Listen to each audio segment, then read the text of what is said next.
Hello बच्चों, good evening to all of you.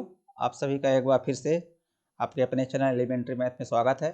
आज हम कुछ वो क्वेश्चन ले रहे हैं जो एसएससी के जीडी के खासकर जीडी के पेपर में वो क्वेश्चन आए थे जो पिछले पेपर्स में आए हुए हैं।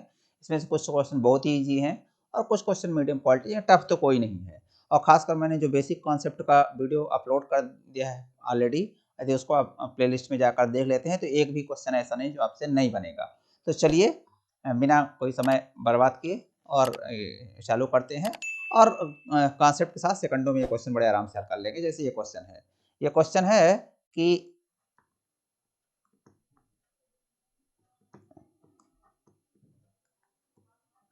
यदि किसी कक्षा के लड़कों को एक कतार में खड़ा कर दिया जाए, अमित कतार के दोनों सिरे से 15वें स्थान पर है। कौन से स्थान पर है? 15वें स्थान पर है। तो यदि 15वें स्थान पर है तो फिर ये पूछा है कतार में कुल कितने लड़के, तो बहुत सिंपल है। 15वें स्थान पर है, ये मान लो ये स्थान है, ये 15वां स्थान है, दोनों सिरे से 15वें स्थान पर है, तो इसका मतलब है कि इधर भी 14 बच्चे हैं और इधर भी 14 बच्चे हैं, तभी तो 14 हो गया, ये 15वां हो जाएगा। तो 14 दूनी 28 और प्लस 1 29। तो इस प्रकार के क्वेश्चन को करने के लिए दोनों सिरे से दिए एक ही हो तो वो 15 गुणे 2 कर दिया कीजिए -1, क्योंकि ये 2 बार आ चुका है। 15 गुणे 2 का मतलब 15 2 बार 15 एक इधर 15 फिर इधर 15, तो ये 2 बार आ चुका है, तो इसको एक बार हटा देंगे तो कुल मिलाकर 29 हो जाएगा। चाहे ऐसा कर लीजिए, चाहे ये कर लीजिए कि 14 14 इधर है, 14 14 28 और प्लस 1 29, तो कुल कतार में 29 बच्चे हैं। ये आपका बड़े आराम से ये प्रश्न हो गया। तो इस तरह के प्रश्न को बड़े आराम से आप ऐसे कर सकते हैं, इसमें कुछ दिक्कत नहीं होगी आपको। हाँ, ये क्वेश्चन है, यदि किसी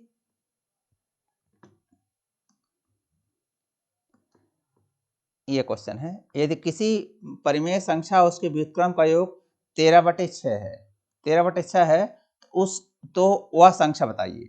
अब जरा देखिए, व्युत्क्रम हमने बताया कि मान लीजिए कोई संख्या x है तो उसका व्युत्क्रम 1/x होगा। कोई संख्या a/b है तो उसका व्युत्क्रम b/a होगा। मतलब अंश और हर को पलट देना होता है तो उसको व्युत्क्रम बोला जाता है। तो अब यदि बोला जाए कि किसी संख्या और उसके व्युत्क्रम का योग 13/6 है तो वह संख्या बताइए। तो मान लीजिए संख्या x है तो ax और उसका व्युत्क्रम 1/x हो जाएगा और इसका योग, इन दोनों का योग 13/6 है। तो इस प्रकार यदि आप इसको हल करें तो फिर ये x एलसीएम आ जाएगा, ये x² + 1 = 13/6 और फिर अब इसको इधर 6 का गुणा करेंगे तो 6x² + 6 = 13x, इस प्रकार ही हो जाएगा 6x² - 13x + 6 = 0। और फिर इसको यदि आप हल करें तो ये 9 चौको 36, आप इसका कैसे फट से हल कर लेंगे तो ये हो जाएगा 6×6 36 है और इसको 9 और 4 कर देंगे तो ये x = 9/6 एंड 4/6। x की 2 वैल्यू आएंगी, 9/6 यानी 3/2 और 2/3। तो चाहे 3/2 संख्या बोलिए चाहे 2/3, इसमें जो एक आंसर हो वही लगा दीजिए, 2/3 हो गया। ये कैसे वर्ग समीकरण को कैसे हमने सेकंडों में हल कर दिया, वहाँ का कॉन्सेप्ट है। तो वो हम वर्ग समीकरण को 1 सेकंड में, जैसे ये है 6x² - 13x + 6 है, इस 1 सेकंड में हमने कैसे इसका आंसर निकाल दिया कि x = 9/6 और x = 4/6 होगा। ये तो फिर सिंप्लीफाई किए हैं कि 9/6 को 3/2 और 4/6 को 2/3 हम लिख सकते हैं। तो x की वैल्यू 3/2 भी होगी, 2/3 भी होगी। तो उनमें से कोई एक आंसर ये है, तो उसी चाहे 3/2 होता तो वो भी आंसर होता और चाहे 2/3 होता तो वो भी, दोनों नहीं आंसर हो सकते, तो क्योंकि दोनों होंगे तो दोनों सही हो जाएंगे। तो इस प्रकार ये आपका x की वैल्यू ये होगी। पर यदि आप वर्ग समीकरण का नहीं भी सहारा लेना चाहते हैं तो हम आपको इसका शॉर्ट ट्रिक बताते हैं, कैसे आप शॉर्ट से बड़े आसानी से इसको हल कर लेंगे सेकंडों में। चलिए देखते हैं। अब आपको ये ध्यान रखना होगा कि 13/6 आ रहा है, परिमेय संख्या बोल रहा है, तो परिमेय संख्या एक क्वेश्चन में आपको है, किसी परिमेय संख्या और उसके व्युत्क्रम होंगे। तो परिमेय संख्या यानी अंश और हर के रूप में वो संख्या है। तो अंश और हर के रूप में यदि वो संख्या है तो फिर अंश और हर के रूप में यदि वो संख्या है तो इसका मतलब है कि सीधा कि वो एलसीएम 6 आएगा। उस एलसीएम 6 आएगा तभी तो 13 6, एक संख्या उसका व्युत्क्रम, तो अंश और हर का संख्या है तो फिर व्युत्क्रम में हर अंश में हो जाएगा, अंश हर में हो जाएगा, तो पलट जाएगा। तो एलसीएम उन दोनों का 6 आएगा। तो सिर्फ यहाँ एक ये संख्या है जहाँ पर एलसीएम 6 आ सकता है, ये इस केस में और इस केस में, बस क्योंकि इसमें यदि करेंगे 5/6 एक संख्या लेंगे तो उसका व्युत्क्रम 6/5 हो जाएगा, n का एलसीएम 30 आएगा। और यहाँ पर यदि 1/2 लेंगे तो उसका व्युत्क्रम 2 आएगा। यदि 1/2 ले लिए संख्या तो उसका व्युत्क्रम 2/1 यानी 2, तो इसका एलसीएम 2 आएगा। यहाँ 1/6 है तो 1/6 यदि संख्या लेंगे तो उसका व्युत्क्रम 6/1 यानी 6 आएगा। यहाँ एलसीएम 6 आएगा तो 6 एलसीएम लेकर, अच्छा 6 1 36 1 37 37/6 आ रहा है, जबकि ये 13/6 है। तो इस प्रकार आप यदि कॉन्सेप्ट क्लियर है तो आप सेकंडों में सिर्फ यहाँ 2 पर आपका ध्यान जाएगा, यहाँ 2 पर जाएगा ही नहीं, क्योंकि एलसीएम 6 आना चाहिए। नीचे 6 आ रहा है तो एलसीएम 6 आना चाहिए यदि उस संख्या और उसके व्युत्क्रम का योग करें। तो यहाँ पर 5/6 और 6/5 का योग करेंगे तो 6 5 30 एलसीएम आएगा, डायरेक्ट दिख रहा है। तो इसलिए हम इसको और इसको नहीं लेंगे, क्योंकि इसमें एलसीएम 2 आएगा, इसमें 30 आएगा। पर इन दोनों में एलसीएम 6 आएगा, तो इसको यदि आप चेक करें कि 1/6 संख्या है और उसका व्युत्क्रम किसी परिमेय संख्या, मान लो इस परिमेय संख्या 1/6 है तो उसका व्युत्क्रम 6 हो जाएगा। तो इन दोनों का एलसीएम 6 तो आएगा, लेकिन यदि आप देखेंगे तो 6 6 36 37 हो जाएगा, इसलिए 37/6 ये सही आंसर नहीं, इनका योग 13/6 होना चाहिए। लेकिन यदि इसका लेंगे 2/3 और इसका व्युत्क्रम 3/2, हमने बता दिया। अब इनका दोनों का एलसीएम 3 दूना 6 आ जाएगा। अब 3 दूना 6, आइए 2 को यहाँ 4, 2 दूना 4, 2 3 6 3 आएगा, 3 3 9, तो ये 4 प्रश्नों 13/6 आ जाएगा। तो एक संख्या 2/3 और उसका व्युत्क्रम 3/2 का योग जो है 13/6, इसलिए आंसर आपका ये होगा। आप बिना वर्ग समीकरण के यूज किए इस क्वेश्चन को बड़े आराम से हल कर सकते हैं। मुझे उम्मीद है कि दोनों कॉन्सेप्ट आप क्लियर हुए होंगे। हाँ, वर्ग समीकरण हमने सेकंडों में हल कर दिया था, इसके पहले जो इसी क्वेश्चन का मेथड यूज किया था वर्ग समीकरण के माध्यम से किया था। तो सेकंडों में कैसे वर्ग समीकरण हल कर सकते हैं, हम आगे चैप्टर लेंगे तो उसमें क्लियर बता देंगे कैसे सेकंडों में आप वर्ग समीकरण हल कर सकते हैं। अगला लेते हैं क्वेश्चन।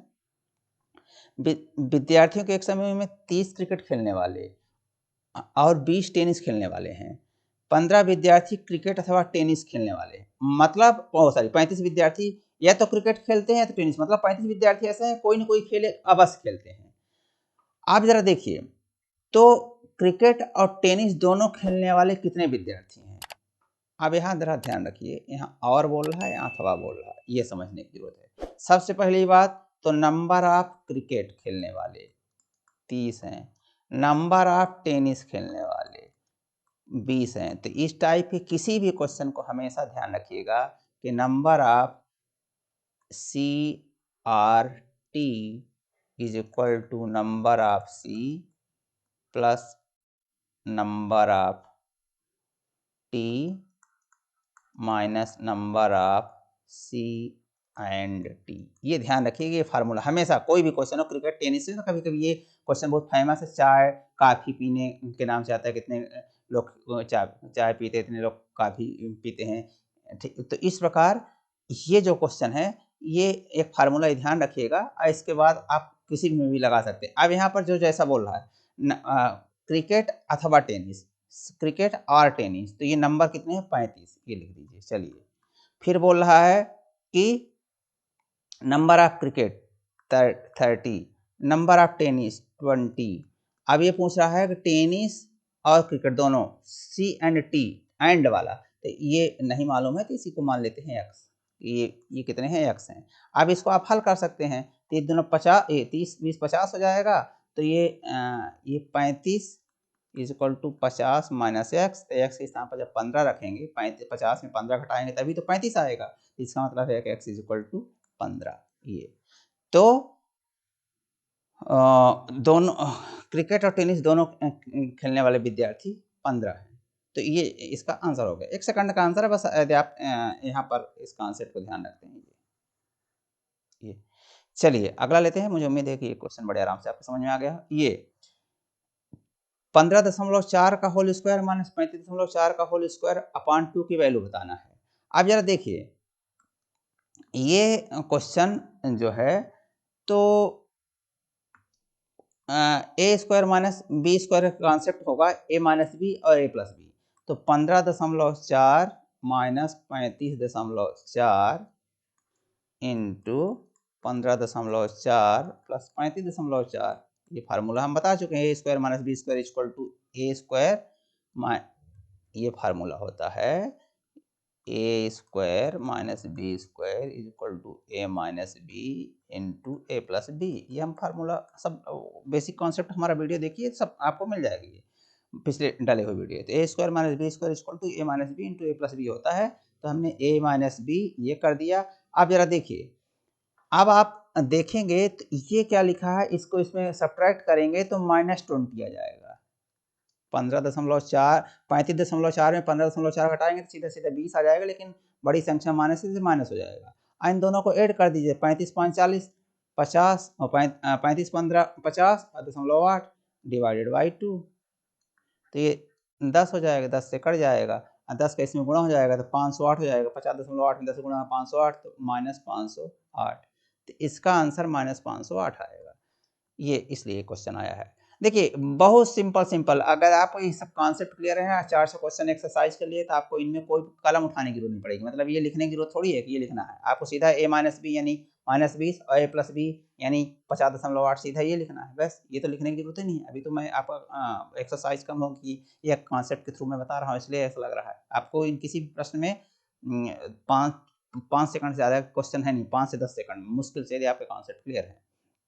ये देखिए A cube plus B cube, ये यदि इसको a माने इसको b माने तो ये a cube plus B cube, A square plus B square minus A into B, ये सीधा फार्मूला है, हमने बताया है। a cube plus B cube upon A square plus B square minus A B is equal to A plus B होता है, ये सीधा फार्मूला है। तो ये अदरवाइज इसका देख कर डरना नहीं है कि देख कर बिल्कुल एकदम डर गए कि -3 बार इसका गुणा करें, फिर मतलब क्या है कि 0.361 का होल क्यूब का मतलब होता है कि 0.361 का 3 बार गुणा करते करते ही पूरा परीक्षा का समय खत्म हो जाएगा। तो इसलिए ये प्रश्न इस प्रकार नहीं है, ये प्रश्न ये फार्मूला है अलजेब्रा का, जो मैं अभी बता भी चुका हूँ कॉन्सेप्ट लेते समय। जब मैं टॉपिक्स को जैसा कि मैंने देखा है आपने कि मैं टॉपिक्स से पहले कॉन्सेप्ट लेता हूँ और फिर उस पर एक्सरसाइज कराता हूँ। तो ये टॉपिक्स का कॉन्सेप्ट पर देखेंगे तो ये है। तो इस प्रकार ये यदि इसको आप ए मान लीजिए, इसको a मान लीजिए, इसको b मान लीजिए, तो a क्यूब b क्यूब, फिर यहाँ a मान लिया तो ये स्क्वायर हो गया, यहाँ b मान लिया तो b square minus a into B, तो सीधा वही फार्मूला है, तो a प्लस बी हो जाएगा, यानी 0.361 प्लस 0.639 a प्लस बी सीधा। अब इनको ऐड करिएंगे तो 1.000 आ जाएगा, यानी 1, तो इसका आंसर 1 आ जाएगा, बहुत सिंपल है। तो मुझे उम्मीद है कि आपके समझ में आ गया होगा। यदि क्वेश्चन का कॉन्सेप्ट क्लियर है तो हर क्वेश्चन बड़े आराम से समझ में आते हैं। ये जरा देखिए, किसी संख्या के आधे, एक तिहाई और एक चौथाई के योग उस संख्या से 12 अधिक है। हाँ जरा ये देखिए, तो वह संख्या बताइए। आपके यहाँ विकल्प दिया होगा तो विकल्प से देख देख कर भी कर सकते हैं, लेकिन विकल्प से देख कर करने में कभी कभी समय लग सकता है। तो किसी संख्या, मान लीजिए संख्या x है तो x ले लिया, एक तिहाई, संख्या के एक तिहाई x/3, फिर और एक चौथाई, संख्या का एक चौथाई यानी x/4, इन सबका योग बोल रहा का योग। ये योग जो है तो ये क्या बोल रहा है, ये क्या है, ये योग जो है तो क्या है कि उस संख्या से 12 अधिक, मतलब ये जो चीज आ रही है तो वो संख्या x और उससे 12 अधिक, वो संख्या x है, कोई संख्या मान लीजिए आप x मान लीजिए, तो संख्या के आधे, किसी संख्या के आधे, सॉरी ये आधा, संख्या का आधा, संख्या का आधा, संख्या का एक तिहाई, संख्या का एक चौथाई का योग, मतलब संख्या का आधा, संख्या का एक तिहाई, संख्या का एक चौथाई का योग जो है उस संख्या से 12 अधिक है।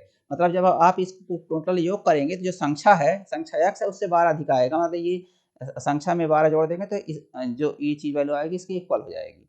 अब इसका क्या करना है, आपको एलसीएम ले लेना है। 4 तिहाई 12, इसका एलसीएम आ जाएगा, 12 आ गया तो 6x और प्लस 4x और प्लस 3x, ये सब मैं कॉन्सेप्ट बता चुका हूँ, is equal to x plus 12 हो जाएगा। तो 6 4 10 3 13, 13x इज इक्वल टू, इधर 12 गुणा कर दीजिए तो 12x, फिर एक गुणा हो जाएगा तो 12x प्लस 12 बार हम 144 हो गया। अब ये 13 इधर जाएगा तो x बार बचेगा, 13x माइनस 12x यानी x इज इक्वल टू 144, तो वो संख्या 144, इसमें आपका आंसर 144 एक विकल्प रहेगा। तो आप बड़े आराम से इसको हल कर सकते हैं, जो हमने कॉन्सेप्ट बताया है उसके थ्रू जाकर बड़े आराम से। चलिए अगला लेते हैं, ये है, ये जरा, ये आपका सब क्वेश्चन परीक्षा में आए हुए इसलिए मैं ले रहा हूँ। अब ये 32 की पावर 4/5 प्लस 32 की power minus 4/5 is equal to 2 है। ओ सॉरी, इसकी वैल्यू बताना है क्या होगा, तो 32 का पावर 4/5 लिखा है, 32 का पावर 4/5 और प्लस 32 का पावर माइनस 4/5, ये इसका वैल्यू बताना है।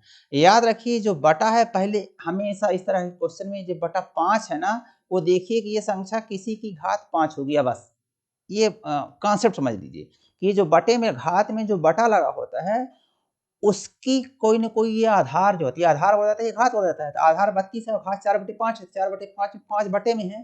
तो जो हर में है यहाँ पर घात में जो हर में लिखा है 5, उसने के बराबर ये संख्या किसी न किसी घात को होती है। तो 32 बराबर हमेशा 2 घाते 5 होता है। ये ध्यान आपको मालूम होना है, 2 गुणे 2 गुणे 2 गुणे 5 बार करेंगे तो 32 आ जाएगा। तो मतलब ये 32 जो है, ये 32 स्थान पर हम लिख सकते हैं 2 घाते 5 और ये 4/5 है ही, प्लस यहाँ 32 के स्थान पर भी हम 5 लिख सकते हैं, 2 घाते 5 और ये -4/5 है ही। अब ये क्या हो जाएगा कि 2 अब 5 के इसमें गुणा हो जाएगा, 5 गुणे 4/5। ये घातांक नियम से 5 ये पावर, ये दोनों आपस में गुणा हो जाती है। ये पावर है और ये ऊपर पावर है, आपस में गुणा हो जाएंगे तो ये 5 हो जाएगा। तो 2 सॉरी ऐसे ये हो जाएगा 2 घाते 5 गुणे -4/5, तो ये कट जाएगा। तो ये क्या हो गया, 2 घाते 4 प्लस 2 घाते -4। अब ये 2 घाते 4 है तो 2 घाते 4 का मतलब 16, ये 16 हो गया, 2 का 4 बार गुणा। और ये 2 घाते -4, ये एक फार्मूला होता है घातांक नियम के, 1 का पावर -m बराबर 1/a का पावर m। तो 1/2 के घाते 4 हो जाएगा, 1/2 घाते 4। अब 1/2 घाते 4 ये इसकी वैल्यू 2 घाते -4 इक्वल टू 1/2 घाते 4 इस फार्मूले से। अब इस प्रकार ये क्या होगा, 16 है और प्लस 1/16 हो जाएगा, ये 16 ये 1/16, ये 1 ये 2 घाते 4 फिर 16 हो जाएगा 16। अभी 16 16 हम 256, 157, 257/16। तो इसका आंसर 257/16 आएगा। मुझे उम्मीद है कि आपकी ये समझ में आ गया होगा। ये घातांक पर आधारित, ये सब वो क्वेश्चन ले रहा हूँ जो आपकी परीक्षा में आए हुए हैं। जरा देखिए, a/b की वैल्यू 5/3 है और इसकी वैल्यू इतना है, तो a का मान बताना है। अब आपको इस तरह के क्वेश्चन करने के लिए ध्यान रखिएगा कि जब भी इस तरह के क्वेश्चन हो तो क्या करना है कि आपको a = 5x और b = 3x मान लेना चाहिए। हमेशा यहाँ से ध्यान रखिए कि बहुत महत्वपूर्ण कॉन्सेप्ट है। a/b = 5/3 हो तो a = 5x, x कोई चीज़ है और b = 3x, ये ऐसा मान लिए आप। तो एक से एक के कुछ भी 5 के 3 के, तो a = ये होगा 5x और b = 3x। अब यहाँ पर आपको क्या करना है, यहाँ पर क्या करना है कि एक स्थान पर 5x रख देना है। तो 8 × 5x प्लस 5 × b × 3x = 22। अभी 8 पंचे 40 अब 5 तिहाई 15, 40x प्लस 15x = 22। तो ये 55x = 22, नहीं x = 22/55। ये 40 और 15 55 हो गया और ये = 22। तो 55 इधर गुणा इधर भाग हो जाएगा, इधर भेज देंगे तो ये 11 दूना 22, 11 5 55। तो x = 2/5। अब x = 2/5 हो गया तो a = 5 × 2/5, क्योंकि x स्थान पर आप 2/5 रख सकते हैं, ये कट जाएगा। तो a की वैल्यू 2 आ गया। अब a की वैल्यू भी निकाल सकते हैं, जो भी पूछे वो सब निकाल सकते हैं आप यहाँ से। पर कहने का मतलब उसने a पूछा है, तो a एक विकल्प रहेगा a = 2, तो उसमें आपको ये आंसर टिक कर देना है। इस प्रकार इसका आंसर ये हो गया। अगला